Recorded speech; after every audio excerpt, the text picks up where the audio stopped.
Bien, chers élèves, bonjour. Je vous souhaite donc à vous toutes et à vous tous une bonne reprise des cours. J'espère que vous avez passé de belles vacances et que vous avez profité de ces vacances-là pour vous reposer. Alors, nous allons reprendre donc le travail et avant de partir pour les vacances, nous avons commencé un chapitre sur les solides dans l'espace. Donc, nous allons le continuer maintenant. Et avant donc de partir en vacances, nous avons déjà étudié deux solides. Il s'agit donc d'un cube et d'un parallélépipède rectangle ou pavé droit. Et je vous avais expliqué que ces deux solides sont des prismes en fait. Alors, je me fais le devoir donc de vous définir ici ce qu'on appelle un prisme et voir un cas particulier de prisme. Alors, je vais d'abord faire le dessin tout simplement de ce que j'appelle un prisme. Alors, vous avez vu donc la figure qui est devant vous ici. Un prisme, c'est un solide qui a au moins deux faces qui sont superposables. Deux faces superposables. Ça veut dire quoi? Ça veut dire que si je veux plier ce solide sur une ligne que j'imagine qui sera donc l'axe de symétrie, vous allez voir que cette face et cette face vont se coller. Vont se coller exactement, ou bien si je veux le compresser, vous allez voir que cette face va se coller exactement sur celle-là. Alors on dit que les deux faces sont superposables. Bien, vous allez remarquer aussi autre chose, c'est que dans cette figure, j'ai noté deux hauteurs. Il y a une qui est en grand caractère, en jaune, et puis une qui est plus petite, qui est en noir. Et puis j'ai noté aussi deux bases. Il y a une qui est en minuscule en noir et l'autre qui est en majuscule en jaune. Alors je vais vous expliquer la différence entre les deux. Alors la première hauteur qui est en noir, c'est la hauteur de ce triangle. N'oubliez pas que la base de ce prisme, c'est un triangle. Alors c'est sa hauteur. Et la base qui est ici, c'est justement la base, c'est le côté qui est perpendiculaire à la hauteur. Alors, lorsque vous trouvez n'importe quel triangle où vous avez deux côtés perpendiculaires, vous avez trouvé deux lignes, ou bien deux droites, deux demi-droites perpendiculaires, vous pouvez déjà dire que une est la base et l'autre est la hauteur. Vous voyez par exemple dans ce triangle, j'ai ce côté qui est perpendiculaire à ce côté. J'appelle ce côté la hauteur et celui-ci la base. D'accord? Alors ça veut dire que tout ce qui est en noir concerne seulement que le triangle qui est là, ce triangle-là. Maintenant, tout ce qui est en jaune, d'abord la base qui est en jaune, c'est l'aire de base. Faites attention, c'est l'aire de base, l'aire de ce triangle. Et la hauteur qui est en grand caractère, en majuscule, c'est la hauteur de ce prisme. Voilà, c'est la hauteur de ce prisme. Alors, comment est-ce que je calcule le volume d'un prisme? C'est ça. Parce qu'on va vous donner des exercices où on vous demandera de calculer le volume. Quelle est la formule qui me permet de calculer le volume d'un prisme? Alors, le volume, ça fait base multiplié par la hauteur. Faites attention, regardez très bien les couleurs. Base, c'est-à-dire l'aire de base multipliée par la hauteur du prisme et non la hauteur du triangle, la hauteur du prisme. Donc voilà pourquoi c'est en jaune. Vous voyez? Bien. Maintenant, comment je vais retrouver? Je peux calculer l'aire de base. Alors, la base, d'abord je me pose la question, la base c'est quelle figure? C'est un triangle. C'est un triangle. Comment calcule-t-on l'aire d'un triangle?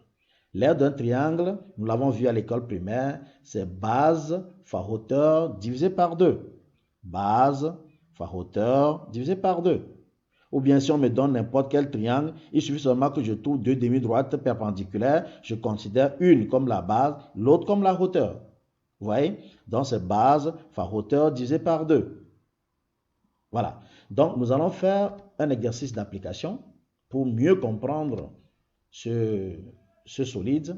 Alors la caisse suivante, alors laquelle caisse? Celle-là, voilà. La caisse suivante a la forme d'un prisme dont les dimensions mentionnées comme l'indique la figure. Calculer son volume. Donc voilà la consigne, calculer le volume. Alors je vais d'abord regarder qu'est-ce qui est à la base. Voilà la base.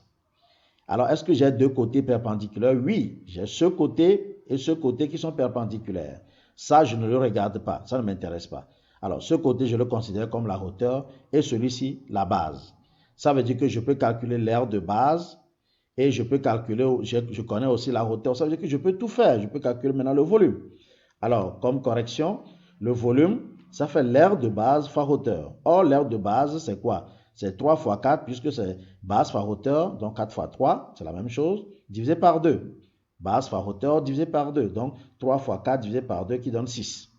Alors, je connais l'aire de base. Maintenant, le volume du prisme, ça fait l'aire de base fois hauteur, c'est-à-dire 6 fois 7, qui me donne 42 cm3. Voilà, donc c'est si simple, d'accord? Bien.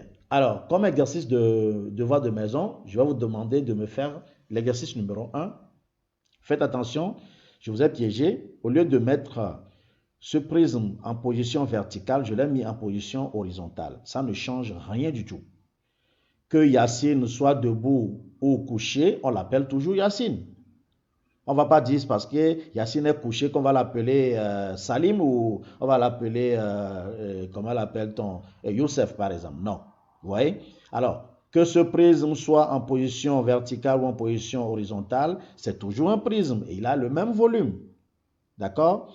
Alors, on a demandé de calculer ici le volume de ce prisme. Alors, voilà, je me trouve là. Voilà la base, l'aire de base. Voilà la hauteur et cette base. Alors, je connais hauteur, base, puisque je connais deux côtés perpendiculaires. Alors, je considère que ça, c'est la base, ça, c'est la hauteur.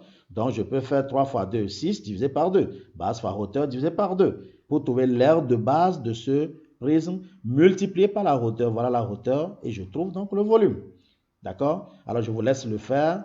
C'est juste pour vous expliquer. L'exercice numéro 2 maintenant. Alors, Maya a fabriqué cette maquette qui illustre sa future maison. Les unités sont en centimètres, calculer son volume. Voilà donc la maison de Maya. Alors, quand je regarde très bien cette maison, elle est composée de deux solides. Il y a d'abord un parallélépipède ou bien un pavé droit et puis un prisme qui est là. Vous voyez? Alors, pour calculer le volume de toute cette maison, alors naturellement, il faut que je calcule d'abord le volume du parallélépipède rectangle à part, le volume du prisme aussi à part, et après je fais la somme des deux pour avoir le volume total de la maison de Maya. Alors la question est de savoir est-ce que je connais toutes les données pour calculer le volume du pavé droit ou bien le parallélépipède rectangle? Oui, puisque je connais la longueur, la largeur et la hauteur. Donc, je peux calculer le volume de ce parallélépipède rectangle. Maintenant, si je passe maintenant au niveau du prisme, je connais la hauteur. Voilà la hauteur. Voilà la hauteur. Je connais aussi la base, c'est 2. Alors, je peux calculer l'aire de base. Je connais la hauteur du prisme, c'est 3. Donc, je peux calculer le volume du prisme. Et j'additionne les deux pour calculer donc le volume de la maison de Maya. Bien, exercice numéro 3, on vous demande de calculer, on dit Yacine a acheté un marteau dont les dimensions sont sur la figure ci-dessous. Calculer son volume. Alors quand je regarde très bien, on regarde très bien la figure d'abord, le solide qu'on nous a donné. Quand je regarde très bien ce solide, il est composé de deux sous-solides. Il y a d'abord un cube et puis un prisme. Alors le cube, je sais comment calculer le volume puisque j'ai déjà un côté. Donc c'est côté fois côté fois côté. Donc je calcule le volume du cube. Et puis, je vais calculer le volume du prisme. Et là, on fait attention. Le volume du prisme, voilà les deux côtés perpendiculaires pour le prisme. La hauteur que je connais déjà, 5. Et puis, la base que je vais calculer en faisant 9 moins 5. D'accord? Parce que c'est tout ceci qui est 9, moins cette partie qui est 5, je vais connaître ça. Et si je connais cette partie, je connais la base, je connais la hauteur, je peux calculer l'aire de base de cette figure, c'est-à-dire ce triangle, multiplié par la hauteur du prisme, je connais donc le volume du prisme. Et après, j'additionne les deux pour calculer le volume total du marteau. Voilà. Et maintenant, comme exercice, l'exercice numéro 4. Alors, je vais vous demander, on considère cette boîte dont les mesures sont indiquées sur la figure ci-dessous. Calculez IJ. Alors, vous savez que cette boîte est composée de deux parties. Il y a le parallélépipède rectangle et puis aussi le prisme. Voilà le prisme qui est là. Voilà ça qui est le prisme. Alors, le parallélépipède rectangle, je peux calculer son volume, je peux calculer le volume du prisme. Mais d'abord, on me demande de calculer IJ. Alors, je fais attention. Comme c'est un parallélépipède rectangle ici, ça veut dire que les hauteurs sont les mêmes. Ça veut dire que GC égale à FB égale à IA. Ça, c'est normal. Hein? Ça veut dire que je connais IA. Je connais IA et je connais AJ. Donc, pour calculer IJ, je fais la soustraction. Vous voyez? Donc, je peux calculer IJ. Et puis, JF. Alors, si je connais IJ, je connais IF, on me demande JF, alors je ne vais pas rêver, je ne vais pas passer par 1000 moyens. Je sais que ce triangle, c'est un triangle rectangle et que IJ est l'hypoténuse, donc je peux utiliser le théorème de Pythagore pour faire ce calcul. Donc, vous allez vous rappeler, donc l'hypoténuse au carré égale à la somme des carrés des deux autres côtés qui forment l'angle droit, c'est-à-dire IJ carré plus IF carré. Et vous allez utiliser racine carrée pour donc le reste. Alors, la question 2, c'est de calculer le volume de la botte. Alors, comme je l'avais dit tout à l'heure, vous calculez d'abord le volume du parallélépipède, puisque je connais la longueur, la largeur, la hauteur qui est là. Après, vous allez calculer aussi le volume de ce prisme. Pour ce prisme, deux côtés perpendiculaires, ce côté et ce côté. Donc, l'un est la base, l'autre est la hauteur. Donc, je multiplie les deux, divisé par 2, base par hauteur, divisé par 2, que je connais l'aire de base, multiplié maintenant par hauteur du prisme. L'aire de base par hauteur, je connais le volume du prisme, plus le volume du parallélépipède. Là, j'ai l'ensemble du volume de la botte. Voilà donc ce que je vais vous demander de faire. Et la prochaine fois, nous allons donc continuer avec un autre solide. Je vous remercie pour votre attention.